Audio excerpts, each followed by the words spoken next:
It's hard to come to terms with the fact that the war on vaping is political. No matter the fealty public health swears to science, it is perfectly clear political dogma rules the day when it comes to vaping. The prospect of wading into politics in order to save vaping is anathema to many vapers and the associations that represent vaping interests. But the time for trepidation may now be over as the Canadian Vaping Association announces its endorsement of the new Democratic Party of British Columbia for the 2020 provincial election. Joining us today on RegWatch is Darryl Tempest, CVA's Executive Director and Lead Advocate. Darryl, thanks for coming back on the show. Well, this is an endorsement of a complete platform, and it's really important. If you look at how we announced it, was the reason that we decided that we had to make this choice was because we've seen what we went through in Nova Scotia. And let's use Nova Scotia as ground zero for what is the worst case that can happen to us as an industry. And then on top of that, what are the steps that we could have taken and should have taken over the past 5 years that would ensure that we don't get there again? So let's just take a look at the actual endorsement. So this was just released yesterday, and it is the Canadian Vaping Association's pleasure to endorse British Columbia's new Democratic Party in the upcoming provincial election, which of course is ongoing right now. There is a government in BC that supported the concept of vaping as harm reduction, put in regulations. Do we agree with them all? Absolutely not. Has been open to feedback on those regulations and how we may and could address them. And supported us and answered our calls and answered our emails and helped us with our relationship development. Why would we not support a government that took those steps to support our community? This government stood up and said, listen, we don't agree with everything that the CVA says, but we do agree that this is an important harm reduction tool and we're going to keep it.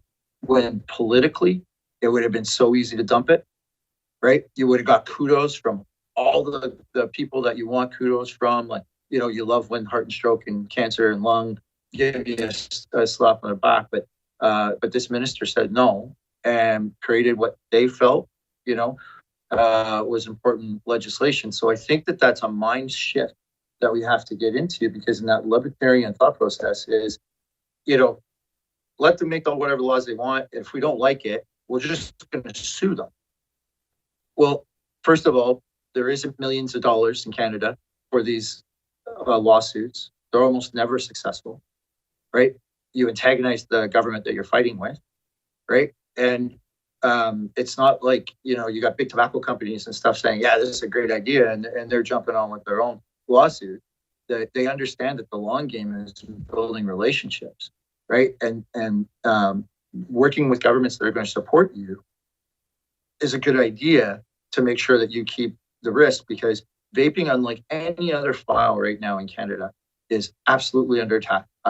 It is the only thing that's talked about more than vaping in the news cycle is politics, right? So we are now one in the same. We've got Adrian Dix, who was the health minister, of course, until government was dissolved for the election. So we're in the election right now, and voting day is on October 24th. Here is Adrian Dix in his comments from July of this year with regards to vaping, and specifically with regard to harm reduction. Vaping is, of course, for some people, harm reduction. And if you are a lifetime smoker, it can have that impact. It can reduce the harm from smoking as an alternative.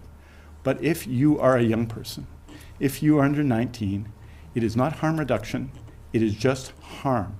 Vaping is, of course, for some people, harm reduction. And that's the main thing here, is that he's the only minister that's hammered that home, any government that's hammered that home, right? And like I said in my statement, because I believe that a vote for the NDP is a vote for vapors' rights, right? And this is where it's done. We know the two things that we have to do to help, and that's get people, BC residents, it has to be BC residents, and it can't be a business, to make donations to help their candidates get the message out, and also to work with our stakeholder group through the retail arm, which has a heck of a lot of access and can be pivotal in a lot of key ridings to get out the vote for the NDP. Is vaping a single, really truly a single issue topic? And it's the same question for in the US where, you know, the we vape, we vote kind of stuff, you know, is so strong, but yet, you know, it doesn't seem to manifest itself into action. Where it becomes a single issue is when you're in nominations and specific ridings, political leaderships that come up at all levels, year after year after year, right? That if we can understand how to have an impact when it comes to being able to communicate as a group, as a public group. There's nothing like when Joe or Jane calls the candidate and says, "I'm voting for you.